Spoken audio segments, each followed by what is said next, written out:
जिंदा है तो जिंदगी की जीत में यकीन कर, अगर कहीं है स्वर्ग तो उतार ला जमीन पर। तो जिंदा है तो जिंदगी की जीत में यकीन कर, अगर कहीं है स्वर्ग तो उतार ला जमीन पर। तो जिंदा है। आज जिस यात्रा पे हम आपको ले चलेंगे वह है प्रवासी मजदूरों की व्यथा और भगत सिंह एकेडमी और इप्टा की भूमिका। इस यात्रा पर चलने से पहले हम भगत सिंह के कुछ विचारों का आत्मसात करेंगे। सन 1929 में सेशन जज की अदालत में दिए गए बयान और भगत सिंह के विचार और आज की परिस्थितियाँ। भगत सिंह कहते हैं, उत्पादक अथवा श्रमिक समाज के अत्यंत आवश्यक तत्व हैं, तथापि शोषक लोग उन्हें श्रम के फलों और मौलिक अधिकारों से वंचित कर देते हैं। एक और सबके लिए अनाज उगाने वाले कृषक सपरिवार भूखों मर रहे हैं। सारी दुनिया की बाजारों में कपड़े की पूर्ति करने वाले बुनकर अपने और अपने बच्चों के शरीर को ढकने के लिए पूरे वस्त्र प्राप्त नहीं कर पाते। भवन निर्माण, लोहारी और बढ़ईगिरी के कामों में लगे लोग शानदार महलों का निर्माण करके भी गंदी बस्तियों में रहते और मर जाते हैं। इन विचारों को समझने के लिए हमें धारावी की ओर रुख करना पड़ेगा। एशिया की सबसे बड़ी झुग्गी झोपड़ी वाली बस्ती, स्लम एरिया, जहाँ की आबादी 10 लाख है। आज की परिस्थिति क्या है? न खाने को है न रहने को है। वहाँ का मजदूर घर जाने की भी स्थिति में नहीं है। आइए देखते हैं पुण्य प्रसून वाजपेयी जी की एक छोटी सी रिपोर्ट। तो धारावी छोड़कर जाने वाले इन लोगों की कतार को भी देख लीजिए। ये सभी धारावी के ठीक बाहर जो सड़क है, स्वामी वल्लभ दास रोड, वहीं पर ये जमा है। चूंकि 2 किलोमीटर के बाद साइन रेलवे स्टेशन आता है, जहां से रेलगाड़ी निकलेगी और इन्हें घर तक पहुंचा देगी। ये वाकई उम्मीद का टूटना है, भरोसे का टूटना है। सब कुछ समेटकर इतनी बड़ी तादाद में धारावी छोड़कर जाने वाले लोग। भगत सिंह कहते हैं, कोई भी ऐसा व्यक्ति जिसके हृदय में मूक और पराधीन श्रमिकों की दुर्दशा के प्रति हमारी जैसी सहानुभूति है, इस दृश्य को शांतिपूर्वक नहीं देख सकता। यह दृश्य तो अत्यंत मार्मिक था। औरंगाबाद से निकले मजदूर पैदल ही निकल पड़े, रेलवे ट्रैक पर चलने लगे।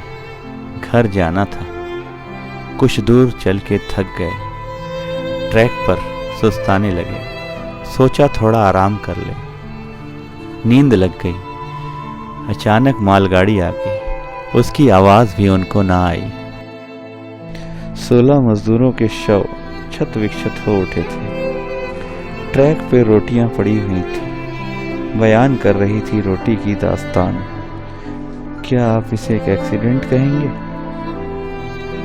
फिर सुप्रीम कोर्ट में बातें हुई। सुप्रीम कोर्ट ने कहा, कोई इसे कैसे रोक सकता है जब लोग पटरियों पर सोएंगे। दृश्य बदल गया। माँ चल पड़ी पैदल अपने गांव की ओर। बच्चा कहने लगा, माँ मैं सो जाऊं। बच्चा सो गया, सूटकेस पर ही सो गया। माँ चलती रही, बच्चे को खींचती रही, क्योंकि उसे जाना था अपने घर की ओर।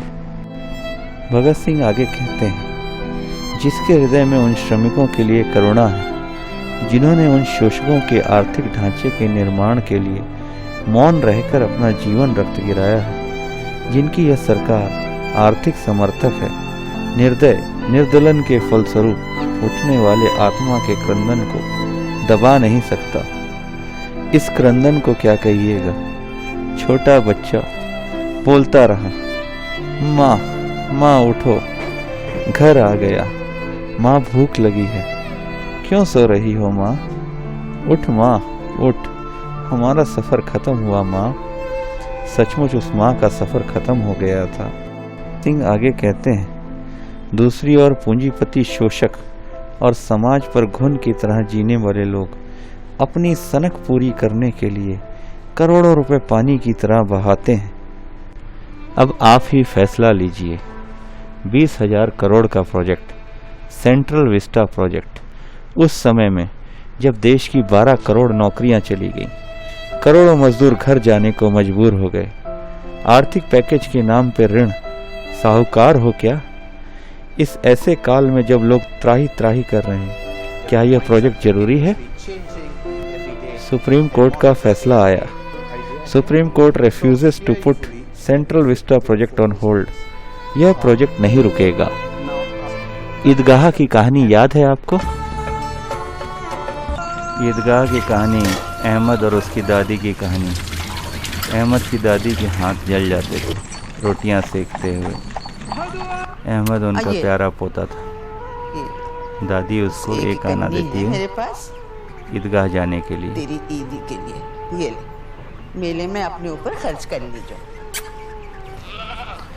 अहमद अपने दोस्तों के साथ ईदगाह जाता है। देखिए, भूतों को देखिए, आइए आइए।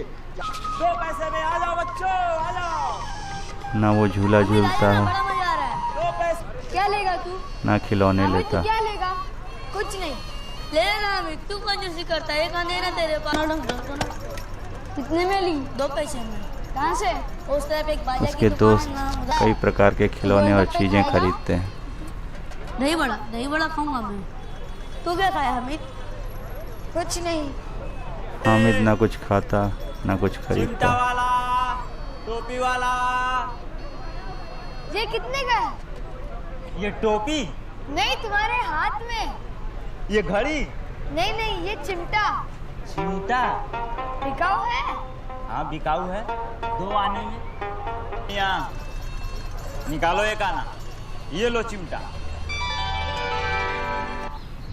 हामिद चिमटा खरीद अब लेता इससे आपके हाथ भी नहीं जलेंगे दादी अपनी ना? दादी के लिए। दादी के इससे हाथ आप न रोटी जले। पका सकती हैं। तो आप समझिए ये विस्ता प्रोजेक्ट कितना जरूरी है हमारे लिए। भगत सिंह कहते हैं, यह भयंकर विषमताओं और विकास के अवसरों की कृत्रिम समानताएं समाज को अराजकता की ओर ले जा रही हैं। यह परिस्थिति सदा नहीं रह सकती तथा यह स्पष्ट है कि वर्तमान समाज व्यवस्था एक ज्वालामुखी के मुख पर बैठी हुई आनंद मना रही है और शोषकों के अबोध बच्चों की भांति हम एक खतरनाक दरार के कगार पर खड़े हैं। इस लॉकडाउन में हमने देख लिया वर्तमान समाज व्यवस्था वाकई एक ज्वालामुखी के मुख पर बैठी हुई आनंद मना रही है। भगत सिंह के विचार एकदम सत्य हैं। लॉकडाउन क्या हुआ, मानो गरीबों पर मुसीबतों का पहाड़ टूट पड़ा। रोटी, कपड़ा और मकान सब छिन गया। वो प्रवासी मजदूर अपने अपने घरों की ओर चल पड़े, पैदल ट्रकों में ठूस कर, भूखे प्यासे। सोशल डिस्टेंसिंग तो मानो उनके लिए एक किताबी बात थी। छत्तीसगढ़ का शहर अंबिकापुर, यहाँ पर कई संस्थाएं उनकी मदद को आगे आई। ऐसी ही एक संस्था भगत सिंह एकेडमी और इप्टा ने मिलकर हाथ बढ़ाया। इस शहर से रोज हजारों प्रवासी मजदूर अपने अपने गांवों की ओर लौट रहे थे। यूपी, बिहार, झारखंड, उनकी दशा दयनीय थी। किस किस को चाहिए? पाइल्स का बवासीर। तुमको हुआ है? अरे तो कैसे करते होगे? बहुत अरे सर ब्लड भी गिर रहा है। रास्ता भर नहीं रास्ता तो नहीं गिरा है। सुबह लैट्रिन करने गया तो बहुत गिरा है। बहुत गिरा है। हाँ सर। इसको ग्लूकोज दो। पाइल से बेचारा बहुत परेशान है। और किसी को दवा तो नहीं चाहिए? दर्द तो तबीयत खराब है। मुंह बांधना। कैसा लग रहा है? मतलब बता तो तब तो दवाई वही को बंदोबस्त करेंगे। सुस्त लग रहा है। आपका पैर सूज गया? अरे बाप रे। चावल तक रह गया, बच्चे लोग भूखे नहीं तो भाग लिया हमने वहाँ से। तो अभी उनके बाद का करते कि कोई काम ही नहीं हुआ। तो वहाँ तो क्या करिए आप? मजदूरी करबो गाँव घर में, चाहे ये शहर में आप। हम चल रहा था कि बंद था, तो पैसा क्यों नहीं दे रहा था? चूड़ी वगैरह बेचते थे, तो अब वो बेरोजगार हो गए वहाँ।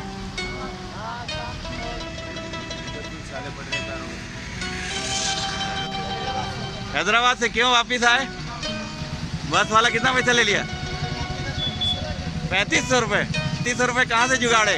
पूरा जमा पूंजी लगा दिए इनको देने में। साइकिल कितने का लिए बता रहे हो? तो जमा पूंजी इसी में लगा दिए पूरा?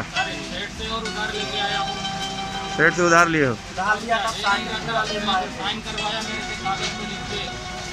अरे अंदर कितना है? कितना आदमी हो? खाना नहीं खाए हो?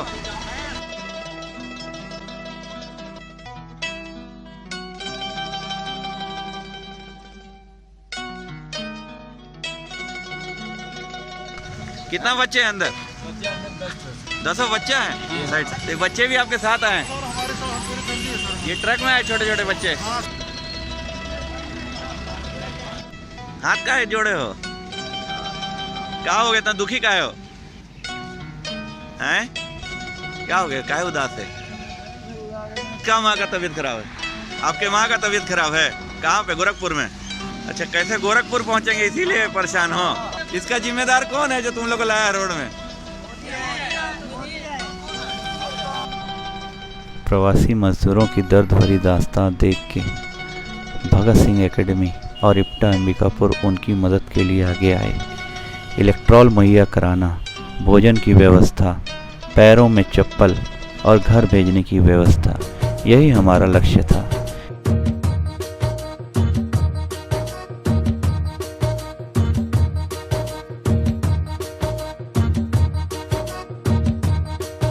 कितना पैकेट खाना चाहिए? कितना पैकेट?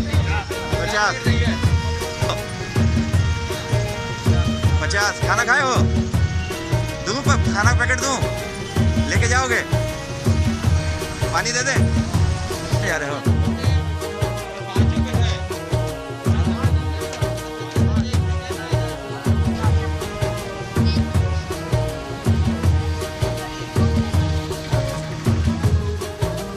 पानी में डाल के पीना ना इलेक्ट्रॉल को। पानी में डाल के पी लेना, पानी में गोल गोल के। खाना खाओ, खाना खाए लोग। लगे चप्पल।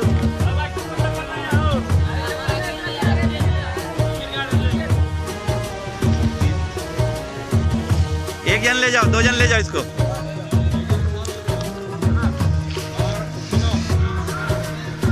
खाते हैं ना?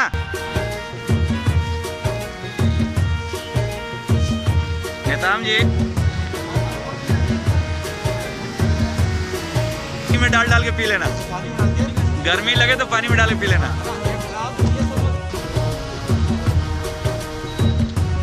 धूप गर्मी लगे तो पानी में घोल के पी लेना। 30 पैकेट ही हो गया, 30 पैकेट बांटो ना। वो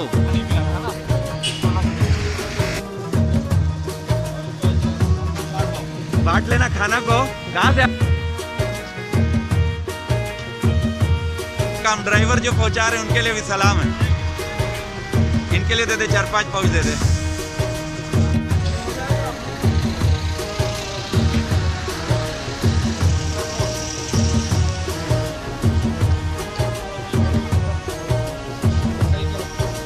पहन लो चप्पल।